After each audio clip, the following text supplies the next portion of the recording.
16절에서 21절까지 말씀 우리가 교독하도록 하겠습니다. 구약성경 1154쪽에 있습니다.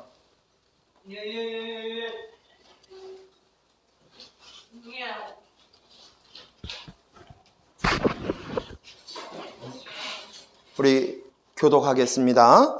16절 제가 먼저 읽겠습니다.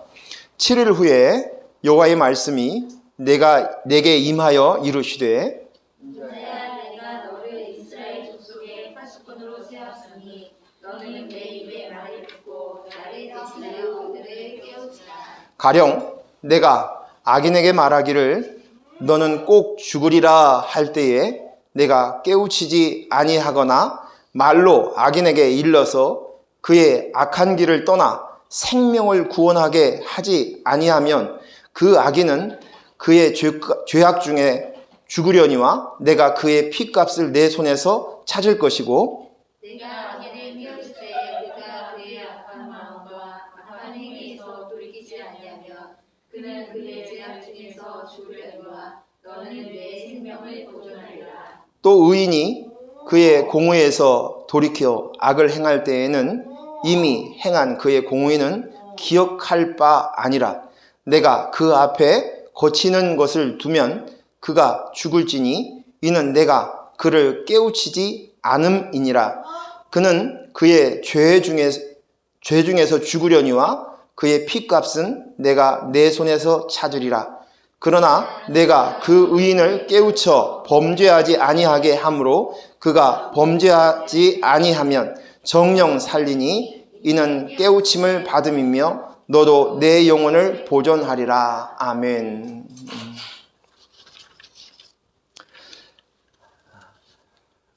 한 주간 평안하셨습니까? 어렵고 힘든 시기 가운데 있습니다. 특별히 또 이 자리 같이 하고 있지 않지만 우리 이기순 권사님, 김나인 집사님 이 가정을 주님의 이름으로 축복하고 또 하나님께서 그 가운데 함께 하실 줄로 믿습니다. 지난주에 저희 아내와 모처럼 수락산을 갔었습니다.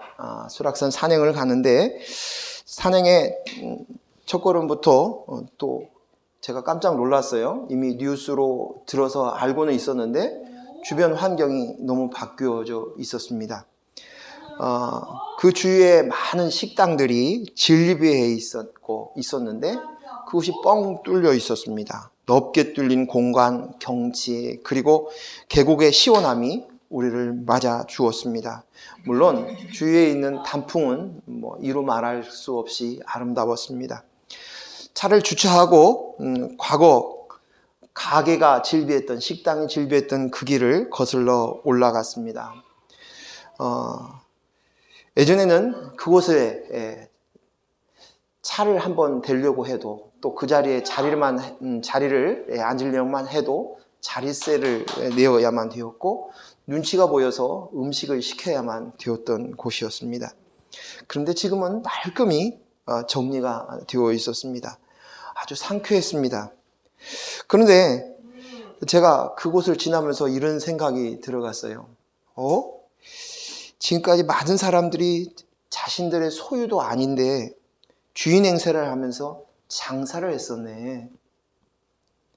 자기 소유라고 권리를 주장할 아무 근거도 없으면서 제멋대로 불법으로 건축물을 지어놓고 자신의 땅이라고 자신의 공간이라고 말하고 자기 것으로 주장했네. 그 사람들은 지금까지는 가짜 주인이었네. 거짓 주인이네. 또 그러면 이런 마음이 들어갔습니다. 그 사람들은 이곳을 떠나가면서 어떤 생각, 어떤 마음으로 떠나갔을까? 억울하다, 분하다. 이런 마음으로 갔을까? 아니면 그동안이라도 이렇게 잘 여기서 잘 사용하고 많은 그 벌이들을 해 나가고 이렇게 가게 되어서 참 감사하다. 이런 마음으로 떠나갔을까? 이런 생각이 제 뇌리에 스쳐 지나갔습니다. 그러면서 제 마음속에 깨닫는 생각이 있었습니다. 혹시 우리는 지금도 거짓 주인 행세를 하고 있지는 않은지, 내가 가짜 주인 행세를 하면서 살고 있지는 않은지 하는 생각입니다. 분명 주인은 계시는데, 그리고 주인이라고 말을 하는데, 법적으로 모든 것들이 다 주인인 것을 알고 있고 나도 인식하고 있지만, 실제의 삶 속에서는 나무 하나 박았다고, 돌 하나 쌓았다고, 그것이 내 것이라고, 내가 주인이라고 자랑하고 고집 부리고 떼쓰고 권리를 주장하고 싸우고 다투며 살고 있지는 않은지. 내가 가지고 있는 모든 소유는 다 주님의 것입니다. 나 자신을 비롯해서 하나님의 것, 재산도, 자녀도, 자연 만물도, 아름다운 단풍도, 배우자도, 교회도, 이 세상도 모두 다 주인은 그분 것입니다. 우리는 단지 그분의 허락하심으로 인해서 사용되어 있는 세입자에 불과합니다. 주인의 것을 잠시 쓰는 사람, 주인이 허락하는 동안만 써야 되는 우리들입니다.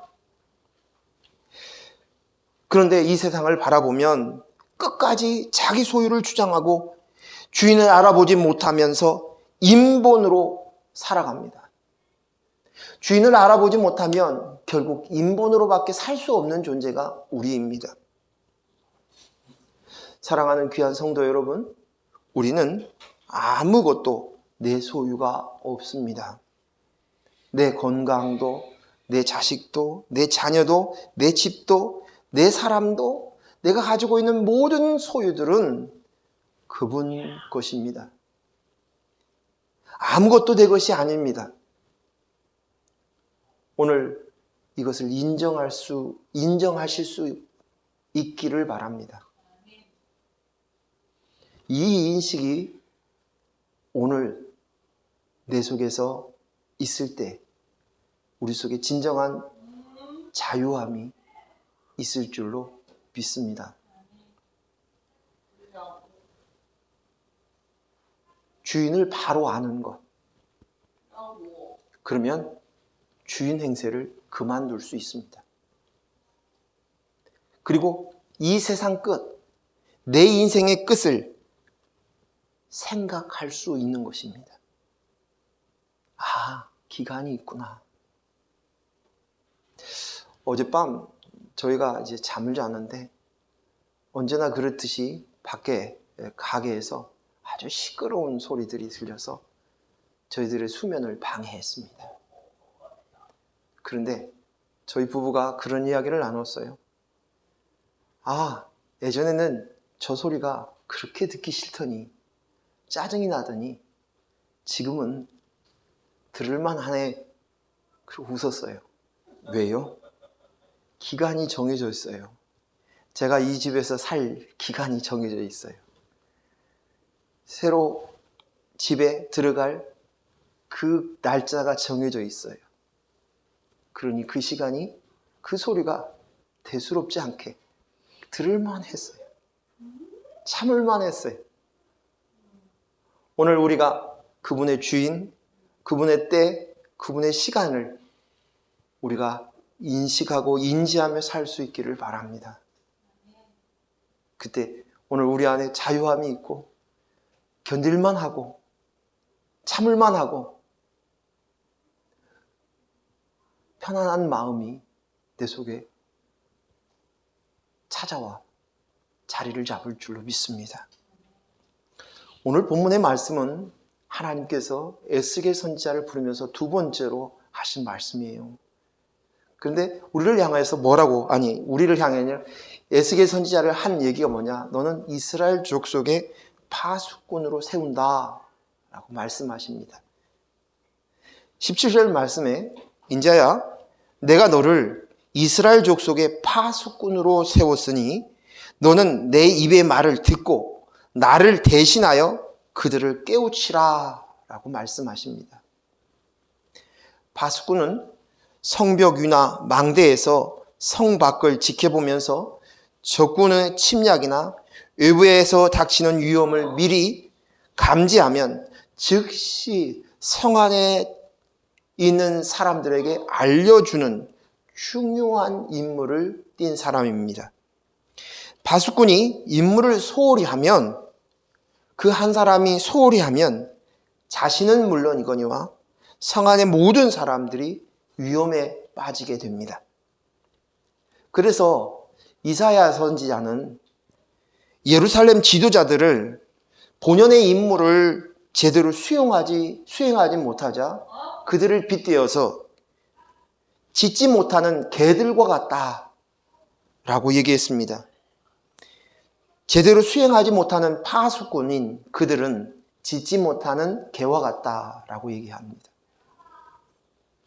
또 오늘 이 파수꾼이라는 이 말씀을 호세아서 9장 8절에 보면 이스라엘이 바로 하나님의 파수꾼이다 라고 이야기합니다.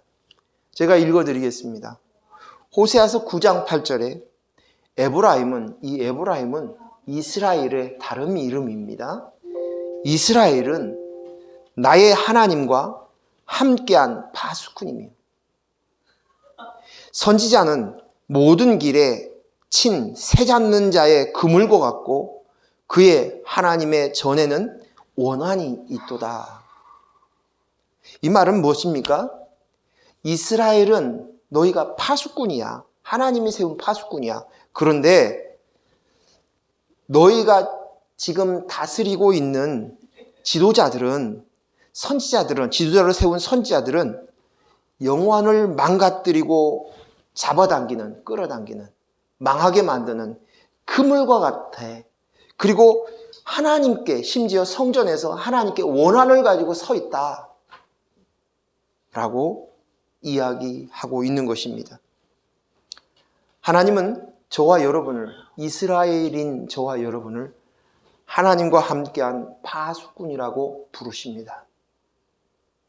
오늘 저와 여러분이 하나님의 파수꾼인 줄로 믿습니다. 파수꾼의 원어를 살펴보면 둘러보다, 경계하다, 주의를 깊이 지켜본다 라는 단어입니다. 그리고 구약 성경에서도 이 원어를 사용한, 이 단어를 사용한 것이 36번 기록되어 있습니다. 그 기록 중에 시편 66편 7절은 하나님의 눈에 대해서 이야기를 합니다. 뭐라고? 열국을 살피시는 하나님의 응시하는 눈을 표현하는데 이 파수한다, 파수꾼의 이 단어를 사용하고 있습니다. 또 잠언 15장 3절에서도 악인과 선인을 감찰하시는 하나님의 눈을 표현할 때 이 단어를 사용했습니다. 즉 하나님께서 이스라엘 백성을 향하여 응시하시고 살피시고 감찰하는 단어를 이스라엘인 저와 여러분에게도 쓰신 것입니다. 이게 무슨 말이에요? 너희는 하나님의 그 감찰하는 눈, 그것을 가져야 된다는 것이에요. 그것이 바로 파수꾼이라는 거예요. 파수꾼인 너희는 하나님이 너희를 직시하고 바라보는 그 눈을 너희가 가져야 돼. 파수꾼인 너희는. 그래서 오늘 말씀 중에 인자야 내가 이스라엘 족속의 파수꾼으로 세웠으니 너는 내 입의 말을 듣고 나를 대신하여 그들을 깨우치라. 파수꾼이 뭐예요? 하나님을 대신하여 하나님과 같은 눈으로, 하나님과 같은 입으로 쓰라는 것입니다. 파수꾼인 우리는 하나님의 눈으로 자신과 이웃을 볼 수 있어야 합니다. 파수꾼이 만약 게으르거나 나태하거나 실수하거나 방종을 하거나 그러면 자신은 물론이거니와 모든 이들의 생명을 빼앗길 수 있다는 것입니다. 오늘 본문은 18절 19절 말씀도 한 번 더 읽겠습니다. 이번엔 같이 읽겠습니다. 18절 19절 같이 읽습니다. 시작. 가령 내가 악인에게 말하기를 너는 꼭 죽으리라 할 때에 내가 깨우치지 아니하거나 말로 악인에게 일러서 그의 악한 길을 떠나 생명을 구원하게 하지 아니하면 그 악인은 그의 죄악에서 죽으려니와 내가 그의 핏값을 내 손에서 찾을 것이요 내가 악인을 깨우치되 그가 그의 악한 마음과 악한 행위에서 돌이키지 아니하면 그는 그의 죄악 중에서 죽으려니와 너는 내 생명을 보존하리라. 아멘. 이게 무슨 말씀이에요? 내가 악인에게 가서 너 생명을 받아야 돼 하고 이 말을 안 하면 내 생명을 가지고 있다 할지라도 너는 그 죄값을, 핏값을 내 손에서 찾을 거야. 그런데 내가 가서 생명을 받아야 돼 라고 말을 했는데 그 사람이 안 받으면 너에겐 책임을 묻지 않겠다는 것입니다. 저는 오늘 이 말씀을 볼 때 이것을 과거에는 이 말씀이 무겁게 저를 짓눌렀습니다. 아, 하나님께서 예수 믿는 사람이라면 네가 예수 믿어? 그러면 믿지 않는 사람들한테 복음을 꼭 전해야 되는구나. 근데 이 일이 의무감으로 느껴지자 나는 쑥스럽고 말주변도 없고 사람들에게 복음을 전하는 것이 너무 부담스러웠어요.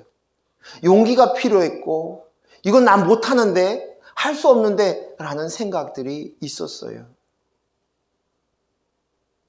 그런데 오늘 이 말씀을 자세히 읽어보고 이제 복음의 관점에서 바라보니 이 말씀이 그 말씀이 아니더라고요.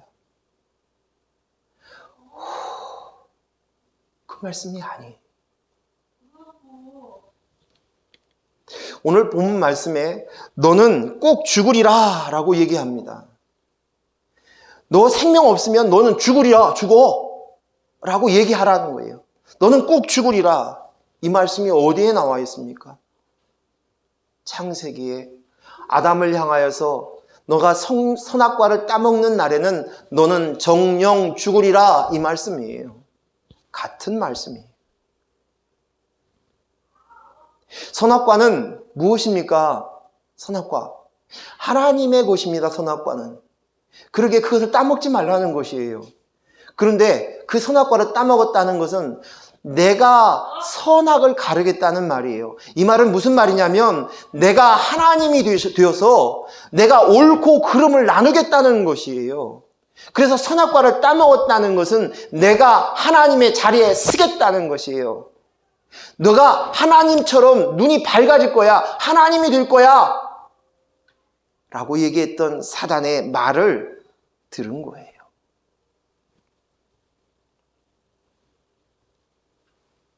즉, 너 안에 예수 그리스도가 주인이지 않으면 정령 죽으리라.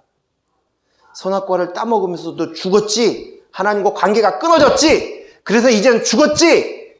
이것을 보여준 거예요. 그래서 오늘 이 생명을 가진 자에게는 생명 없는 자들, 오늘 성경에서는 뭐라고 얘기했어요? 악인이라고 표현되어 있어요. 이 악인은 도덕 윤리적으로 죄를 짓는 사람을 얘기하는 것, 율법을 지키지 않은 사람들을 얘기하는 것이 아니라 생명이 없는 자를 악인이라고 말씀하십니다. 그 악인들에게 생명이 있어야 돼.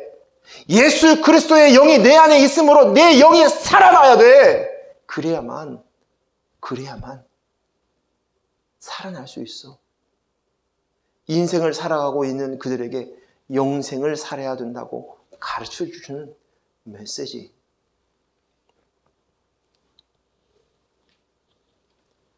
오늘 아담에게 주었던 내가 이 선악과를 따먹으면 정령 죽으리라는 이 지엄하신 하나님의 말씀을, 경고를 오늘 네가 그것을 해야 돼. 꼭 죽으리라. 정령 죽으리라. 이것입니다. 우리는 파수꾼입니다. 하나님의 파수꾼. 생명이 있어서 생명을 지키고 생명 없는 자에게 생명이 있어야 한다고 경고하고 경계하는 것입니다. 하나님의 경계의 눈, 깨우치시는 불꽃 같은 우리를 살피시는 그 눈, 그 하나님의 눈으로 동일하게 이 땅에서 인생을 살아가고 있는 이들에게 그 인생을 내려놓고 이제는 하나님과 함께하는 영생의 삶을 살아야 된다고 가르치는 것입니다. 저는 이 말씀을 과거에 인본으로 생각했어요. 그래서 내가 또다시 그 일을 해야 된다고 생각했습니다. 오늘 이 말씀을 본문을 정한 데는 지난주의 말씀과 연관이 있습니다. 지난주 말씀 기억하시나요? 아브라함이 소돔과 고모라를 위해서 기도하는 장면입니다. 아브라함은 은혜를 입은 자예요. 하나님의 은혜를 깨닫고 하나님을 비로소 깊이 인식하고 의의 옷을 입히온 자, 그래서 하나님의 눈으로 하나님의 관점으로 세상을 볼 수 있습니다. 그런데 아브라함이 소돔과 고모라를 위해서 기도하는 그 기도가 우리가 무엇으로 바로 가버리냐면 우리의 혈육으로, 정으로 조카인 자기가 어렸을 때부터 키우고 거두었던 자식 같은 롯을 위해서 그가 기도했다는 생각입니다. 그래서 아브라함이 기도한 그것을 오늘 우리가 보았던 파수꾼으로서의 그 기도가 아니라 혈육으로, 육정으로, 인정으로 그렇게 기도했다는 생각이 들어가는 거예요. 우리가 남이가, 우리가 가족이야. 그렇게 접근하고 그렇게 잡아먹어버리는 것입니다. 이거 별거 아닌 것 같은데 굉장히 중요한 말씀입니다. 그런데 오늘 아브라함은 그렇지 않습니다. 육신의 정의야 있겠지요. 정의 있지요. 당연하지요. 내 자식에게 정의 없습니까? 당연하지요. 늘 있습니다. 뭘 위해서 강구하지 않아도 그것은 항상 있는 거예요. 하지만 오늘 아브라함이 하나님 앞에 간절한 기도, 더군다나 그 기도를 6번이나 바꿔가면서 하나님께 드렸던 그 기도는 아브라함이 하나님의 자녀된 새로운 자아인식을 가지고 있으면서 자연스럽게 나오는 사랑의 열매라는 것입니다. 우리가 하나님의 관계를 알고 인식할 때 자연스럽게 나오는 것이 무엇입니까? 그 열매가 사랑입니다. 사랑. 억지로 나오는 것이 아니에요. 사랑은 무엇입니까? 주고 나누고 베풀고 싶은 부담감이 그냥 자연스럽게 나오는 거예요. 누가 얘기해서 말해서 규칙을 정해서가 아니라 그냥 쏟아지는 것입니다. 아비 된 자가 자식에게 베푸는 것은 자연스러운 것입니다. 내가 낳은 자식에게. 제가 자녀들에게 아버지 노릇을 한 것은 조금 지나서 제대로 아버지 노릇을 했어요. 왜요? 분명히 제 아내가 우리 아이를 잉태하고 그 잉태한 뱃속에 있다가 출산하였는데도 불구하고 그 아이를 바라보는데 철없는 아빠였어요. 아빠는 아빠인데 철없는 아빠예요. 그런데 점점 이 아이가 내 자식이구나, 내 몸에서 나왔구나, 나이구나 인식하고 나서 점점 그 인식이 커질수록 이제는 자식에게 그냥 자식이 아무 짓도 하지 않아도 그냥 먹는 것만 봐도, 작은 몸짓 하나에도, 표정 하나에도, 화장실에서 변을 잘 봐도 그것이 기쁘고 즐거운 거예요. 이것은 어떻게 가르쳐서가 아니라 그냥 나오는 거예요. 무슨 말씀인지 아시겠습니까? 네? 하나님과 나 사이의 관계를 아는 것, 내가 관계되었구나. 아버지가 하나님 아버지시군요. 내가 예수 그리스도의 영 아들이신 그 예수 그리스도의 영으로 내가 아들이군요. 하나님이 아버지시고 내가 아들이군요. 이게 관계가 되어졌다는 것을 아는 순간 오늘 우리에게는 사랑은 자연스럽게 누가 이야기해서가 아니라 부담스럽게 그냥 나오는 거예요. 무엇을 해주고 싶고 무엇을 나누어 주고 싶고 그를 위해서 무엇을 할까? 그리고 불꽃 같은 눈으로 쳐다보고 보살피고 관찰하고 쳐다본다는 거예요. 바라본다는 거예요. 그리고 그것을 해놓고 내 공로를 찾지 않습니다. 관계가 인식되었을 때 이 사랑은 자연스러운 것입니다. 계산하고 자신의 의지를 동원하여 하는 것 말고 자연스럽게 나오는 것, 이것이 바로 사랑입니다. 아브라함이 그렇습니다. 소돔과 고모라를 위해 기도하는 것이 조카 롯 때문이 아니고 육정 때문이 아니고 하나님 아버지의 심령으로 자연스럽게 나온 것입니다. 우리는 요나서를 잘 알고 있습니다. 요나 선지자. 요나는 박넝쿨 하나가 뜨거운 태양을 가려주자 너무 행복해합니다. 하지만 곧 이어서 뜨거운 태양과 동풍이 불어서 다 말라버리자 그것을 하나님께 원망을 하고 죽기를 원합니다. 그때 요나서의 마지막 장 4장 마지막 절에 하나님께서 이렇게 말씀하시고 요나서를 끝마칩니다. 읽어드리겠습니다. 여호와께서 이르시되 내가 수고도 아니하였고 재배도 아니하였고 하룻밤에 났다가 하룻밤에 말라버린 이 박넝쿨을 아꼈거든 하물며 이 큰 성읍 니느웨에는 좌우를 분별하지 못하는 자가 12만여 명이요 하시더라. 가축도 많이 있나니 내가 어찌 아끼지 아니하겠느냐. 아멘. 이렇게 얘기하시고 요나서가 끝납니다.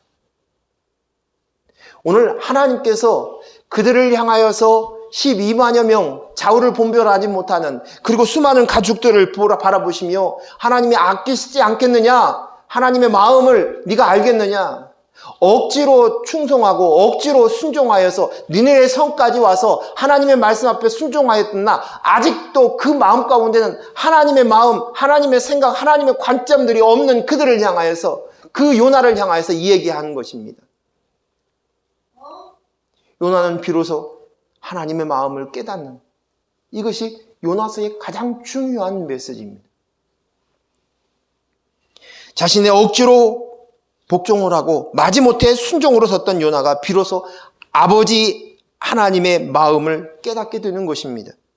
아브라함은 하나님 아버지의 마음을 이제 점점점 깨달아가고 있는 것이에요. 그러니 자연스럽게 멸망당할 소돔과 고모라를 위해서 기도한 것입니다. 이것을 인본으로 한 것이라고 생각해서는 안 되는 것이에요. 그것은 따로 있는 것이고요. 생명이 있는 자에게 자연스럽게 나오는 것은 생명을 가져야만 된다는 것을 전하는 메시지일 것입니다. 내가 율법을 지키고 도덕 윤리를 지킨다고 내 의지와 노력, 힘씀과 애씀으로 나온 것이라면 이것은 또한 내 공로가 될 수밖에 없어요. 내 소유권을 인정하려고 합니다. 사람에게, 하나님에게 인정받으려고 합니다. 나는 나를 여전히 찾고 증거하고자 하는 마음에서 나오는 것이에요. 내가 했잖아요. 내가 전도했잖아요. 죄송한 얘기지만 이러한 것은 율법으로 그것을 지켰다는 것은 아직도 내 속에 인본이 주인인 것이에요. 내가 애자가 주인인 것이에요. 그래서 그를 생명이 있다고 말할 수 없는 거예요.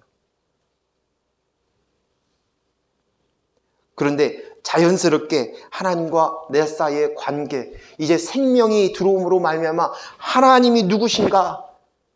내가 누구인가? 그것을 아는 거예요. 하나님의 아버지시군요. 내가 예수 그리스도의 영으로 말미암아 아들이 되었군요. 아들이군요. 내가 아들이군요. 다 되었군요. 성령을 내 안에 소유하고 있어서 내가 성전되었군요. 교회되었군요. 내가 그릇이군요. 과거에 나는 흙이요 먼지였군요. 그 인식이 들어오는 순간 이제 내가 누구인지 그분과 나 사이의 관계를 인식되어지는 순간 사랑이 나오는 거예요. 그 사랑은 고린도전서 13장의 그 말씀입니다. 내가 그 사랑을 하려고 하는 것이 아니라 그냥 이 사랑을 가진 자야. 그러면 이것이 나와. 계산하지 않습니다. 그 사랑은 오래 참고 온유하고 시기하지 않고 자랑하지 않고 교만하지 않고 무례히 행하지 않고 자기 유익을 구하지 아니하고 성내지 아니하고 불의를 기뻐하지 아니하고 진리를 기뻐하고 모든 것을 참으며 믿으며 모든 것을 바라며 모든 것을 견뎌냅니다. 이것이 되는 거예요. 아브라함의 중보 기도에는 계산이 없습니다. 나로 하는 기도가 아니기 때문입니다. 의무로 하는 기도가 아니기 때문입니다. 예수 그리스도의 영, 아들의 영으로 말미암아 내가 된 것을 알기에 멸망의 땅, 소돔과 고모라, 그 하나님의 아버지의 마음으로 기도하는 것이, 아브라함은 예수 그리스도의 영으로 기도하는 것입니다.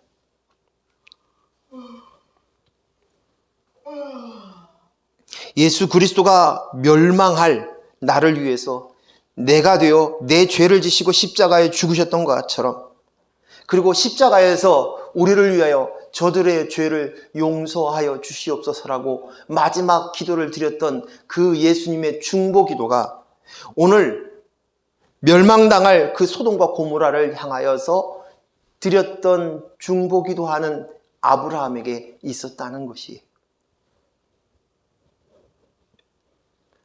하나님께서는 소돔과 고모라 성을 멸망하실 때 롯을 구원하십니다. 그런데 그 구원하실 때에, 롯을 구원함이 아브라함 때문이라고 얘기하고 있습니다. 창세기 19장 29절 말씀에 하나님이 그 지역에 성을 멸하실 때에, 곧 롯이 거주하는 성을 엎으실 때에 하나님이 아브라함을 생각하사 롯을 그 엎으시는 중에서 내보내셨더라. 아멘. 그거예요. 중보자 아브라함 때문에, 중보자 예수 그리스도 때문에 우리가 구원받고 생명 얻은 자가 된 줄로 믿습니다. 오늘 본문에서 파수꾼 에스겔에게 생명 없으면 죽어, 반드시 죽어, 회개하고 돌아와 하고 전하지 않으면 너도 같이 죽어 하십니다.